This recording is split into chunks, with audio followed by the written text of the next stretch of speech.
My sister didn't invite me to her engagement party and publicly accused me of having an affair with her fiancé. She humiliated me without a single shred of proof.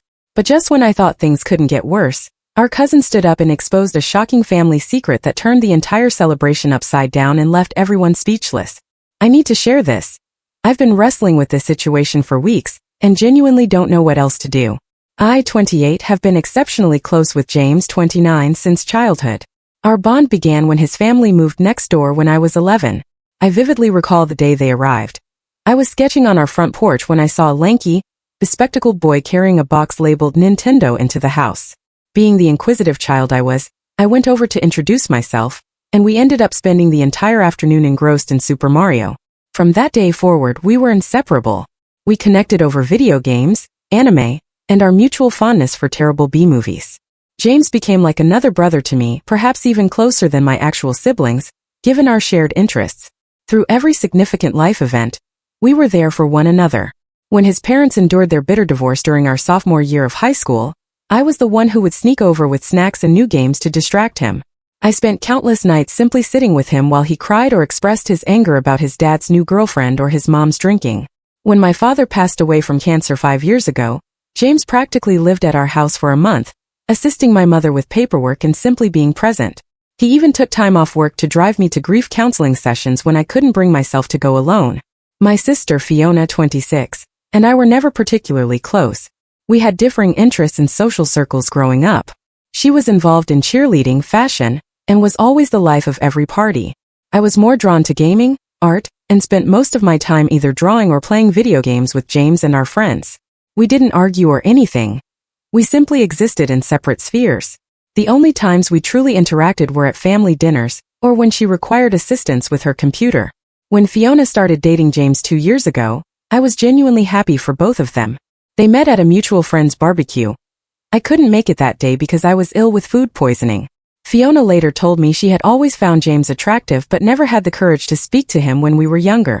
Of course, it felt a little odd at first, having my best friend date my sister, but I thought it would bring us all closer. James asked me if I was comfortable with it before they made it official, which I thought was thoughtful of him. I told him as long as they were happy, I was happy. Everything seemed perfect when James proposed to Fiona in May. He did it during a family dinner at our mom's house, getting down on one knee and everything. Fiona was overjoyed, and I helped her contact all our relatives to share the good news. They planned a large wedding for next summer, and Fiona immediately immersed herself in planning. She started a wedding Pinterest board and asked me to contribute ideas since she knew I was skilled at organizing things. The engagement party was scheduled for September, but strangely, I never received an invitation. At first, I thought perhaps it had gotten lost in the mail or ended up in my spam folder. None of our mutual friends received invitations either, which I found peculiar because James and I share the same friend group. There are about 10 of us who gather regularly for game nights and movie marathons. I figured perhaps they were keeping it small due to budget constraints, though it seemed odd that James hadn't mentioned anything about it during our last game night. I didn't want to make a big deal about it or appear as if I was trying to make Fiona's engagement about me, so I didn't bring it up. Looking back, I should have just asked James directly. Perhaps things would have unfolded differently. It wasn't until after the party that everything erupted. James called me in tears, saying he had no idea none of us were invited. He thought Fiona had sent invitations to everyone. He was embarrassed and hurt when he arrived at the party and none of his close friends were there. It turns out Fiona had been secretly telling people not to mention the party to me or any of our mutual friends. She had given verbal invitations to her friends and family members, specifically asking them to keep it quiet. When James confronted her about it, she completely lost control. She accused him of being in love with me all these years, said she used to spy on us as teenagers when we spent time together playing video games, and even suggested that my miscarriage last year might have been James's baby because he was so supportive during that time. The suggestion made me feel nauseous.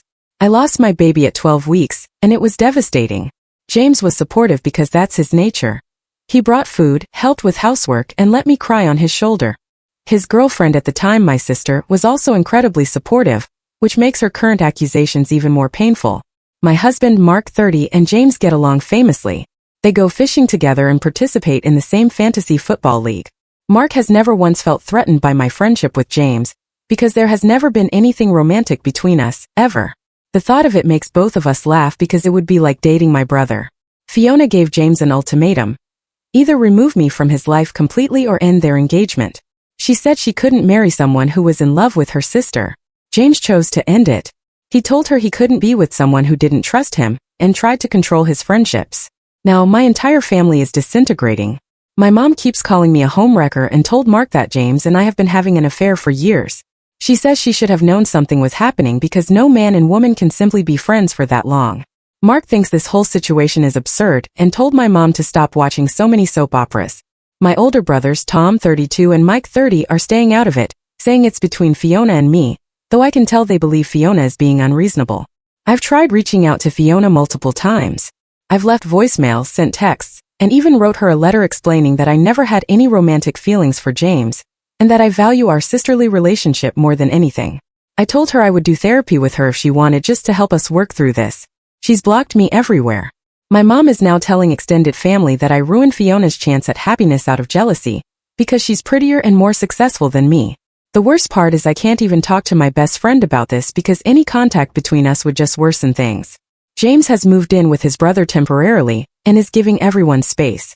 I miss both my sister and my best friend, but I don't know how to fix this when Fiona won't even speak to me.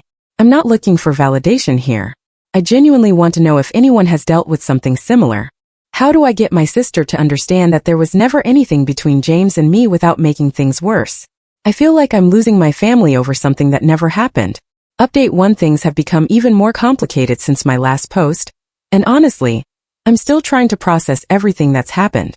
After 2 weeks of complete silence, Fiona finally agreed to meet me for coffee. Our Aunt Jane, who has always been a family peacemaker, somehow convinced Fiona that talking things out would be beneficial. She told Fiona that breaking up with James was one thing, but destroying her relationship with her only sister was an entirely different matter. I was hopeful that we might finally clear the air, but what transpired instead was a complete catastrophe. I arrived at the cafe 15 minutes early, wanting to find a quiet corner where we could converse privately. When Fiona walked in, my heart sank. She wasn't alone. She had brought our cousin Emily, 27, with her, and I immediately knew this wasn't going to be the reconciliation I had hoped for. Emily has always been closer to Fiona than to me, but I never realized just how much she had been fueling this situation behind the scenes. I tried to stay positive and greeted them both with a smile. Fiona barely looked at me, but Emily had this smug expression on her face as she pulled out her iPad. That's when things deteriorated. Emily began showing Fiona what she called her investigation results. Essentially, a digital stalking folder she had created about James and me over the years. She had gone through all our social media accounts, screenshotting every interaction. There were photos from birthday parties, group camping trips, and game nights where James and I were standing next to each other. Emily had even circled instances where we were looking at each other too fondly, or standing too close. She had screenshots of comments we'd made on each other's posts over the years, attempting to twist innocent interactions into something sinister, like when I commented "love you dork" on his graduation photo, something I've said to all my close friends. The truth is, yes, there are many photos of us together. We're part of the same friend group. We've been friends for 17 years. Of course there are pictures. There are just as many photos with our other friends, but Emily conveniently ignored those. She also ignored all the photos where Mark, my husband, was present, or the ones that showed James with his other girlfriends before Fiona. Fiona grew more and more agitated as Emily continued presenting her evidence. She brought up things from years ago that I had completely forgotten about, like the time James came to my art show instead of her cheerleading competition during senior year.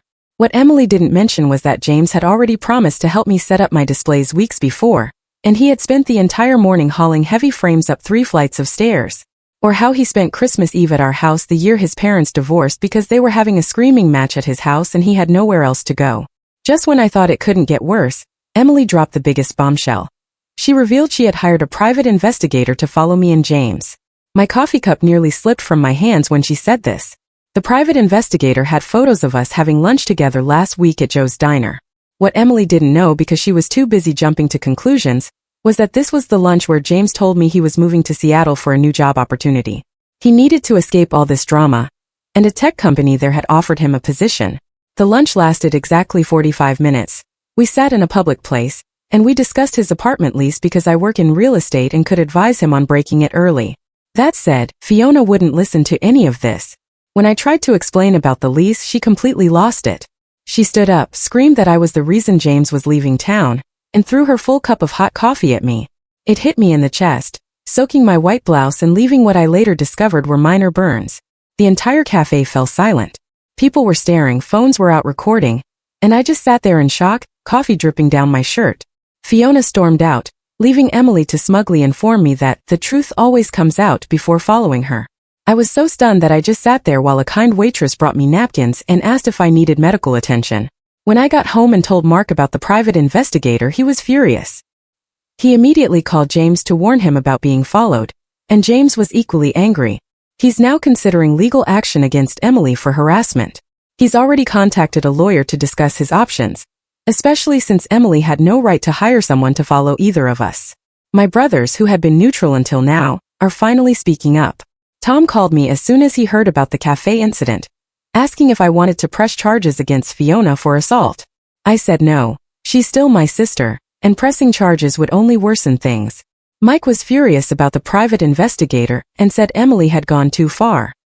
He suggested we all gather as a family to discuss this, but Mom immediately shut that down. Mom is still firmly on Fiona's side. When she heard about the cafe incident, she said I wouldn't be so defensive if I had nothing to hide. She's now refusing to attend Mike's wedding next month if I'm going to be there. I've been Mike's best woman since he proposed to his fiancée last year. We've already ordered my suit and everything. Mike is standing firm that I'm still going to be in the wedding, but I can see how much stress this is causing him and his fiancée.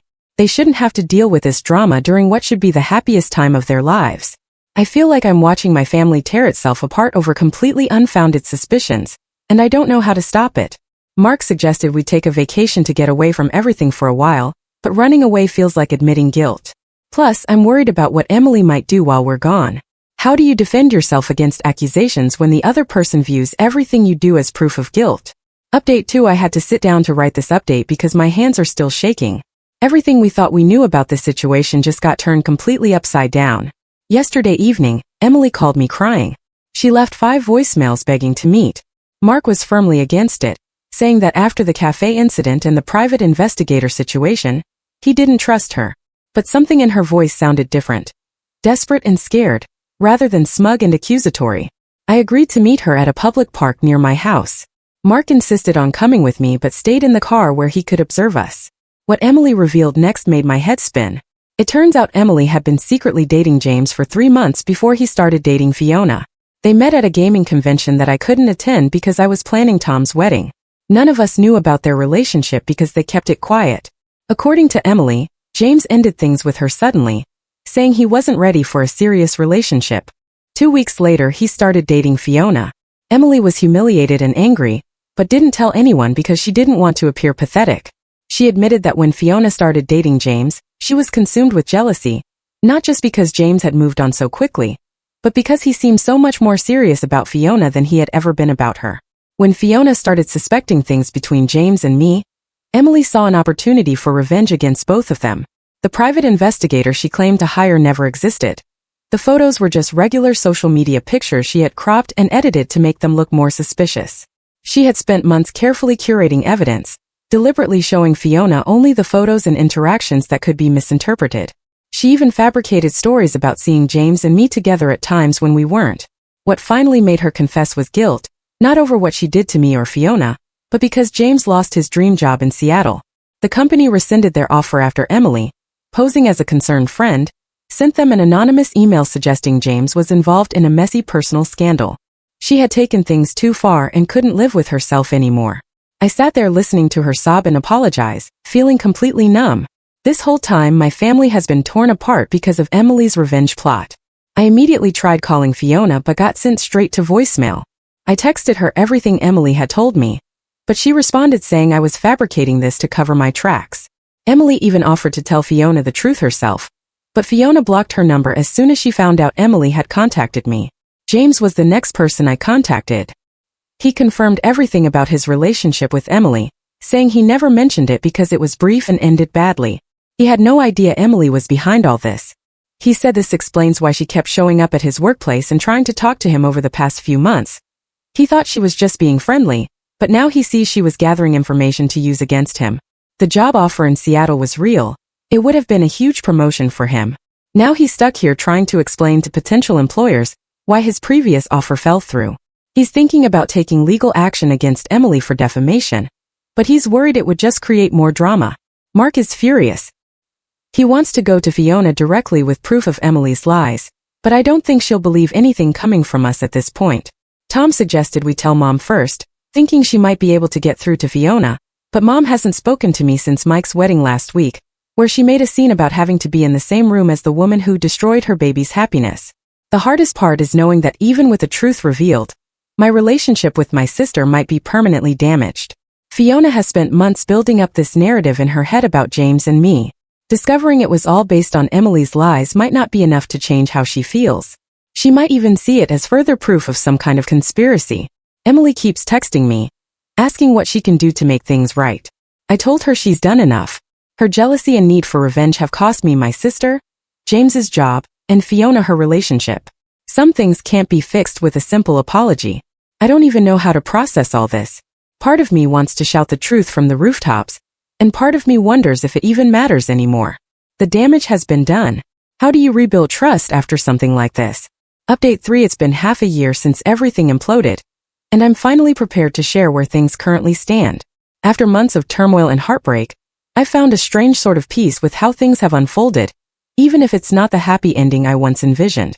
James relocated to Seattle last month, though not with a company that initially offered him the position. After Emily's email cost him that opportunity, he spent months rebuilding his professional standing. He eventually secured a different role at a tech company willing to give him a chance. We still communicate occasionally through group chats with our old gaming friends, but our one-on-one friendship isn't what it once was. Too much has transpired, and we both feel that maintaining some distance is healthier for everyone involved. The truth about Emily eventually came out, though not in the way we expected. Her ex-boyfriend contacted Fiona with screenshots of text messages between him and Emily where Emily meticulously detailed her entire scheme to break up Fiona and James. The messages showed Emily bragging about manipulating Fiona's insecurities and admitting to fabricating evidence of an affair. She even joked about hiring a fake private investigator to make her story more convincing. I thought this would finally clear the air between Fiona and me, but I was mistaken. Instead of apologizing, Fiona doubled down. She stated that even if Emily was lying about seeing us together, the fact that James chose to end their engagement rather than distance himself from me proves she was right about his feelings all along. She believes if he truly loved her, he would have been willing to cut me out of his life. No amount of explaining that genuine love doesn't demand severing friendship seems to get through to her. Mom finally came around after seeing Emily's messages, but honestly it was too little too late. She appeared at my house unannounced, crying about how sorry she was for believing the worst about me. But when I asked her why she had been so quick to think I would betray my own sister, she became defensive. She said she was just trying to protect Fiona and that I should understand that as a mother myself. That's when I realized she wasn't truly sorry for hurting me. She was just sorry she had been proven wrong. Mike's wedding photos came back last week. The family pictures are painful to look at. Fiona and I are standing at opposite ends of every group shot, with this obvious tension visible in our faces. The photographer did his best, but you can't Photoshop away 6 months of family drama. After seeing those photos, I made a decision. I told both Mom and Fiona that I needed space from them, until they could acknowledge how much they hurt me with their accusations. They both refused, insisting I should have done more to prove my innocence. Mom said I was being selfish for not understanding Fiona's pain. That was the final straw for me. I'm now officially low contact with both of them. I still see them at major family events, but I don't engage beyond basic politeness. My brothers understand and support my decision. Tom said he would have cut them off completely in my position. Emily tried to apologize again recently, sending a lengthy email about how therapy has helped her understand her actions. I blocked her email address. Some bridges once burned cannot be rebuilt. The silver lining in all this is that Mark and I have grown even closer through this ordeal. When your family demonstrates they don't trust you, it makes you appreciate the people who do. We're expecting our first child now, a fact I discovered the same week James moved to Seattle. It feels like a sign that life continues. Old chapters close and new ones begin. Fiona and Mom don't know about the baby yet. Tom thinks I should tell them, but I'm not ready. I want to enjoy this pregnancy without their drama. Maybe someday we'll mend our relationship, but for now I'm focusing on the family members who stood by me and the new life we're building. Sometimes the healthiest thing you can do is accept that not every story has a happy ending.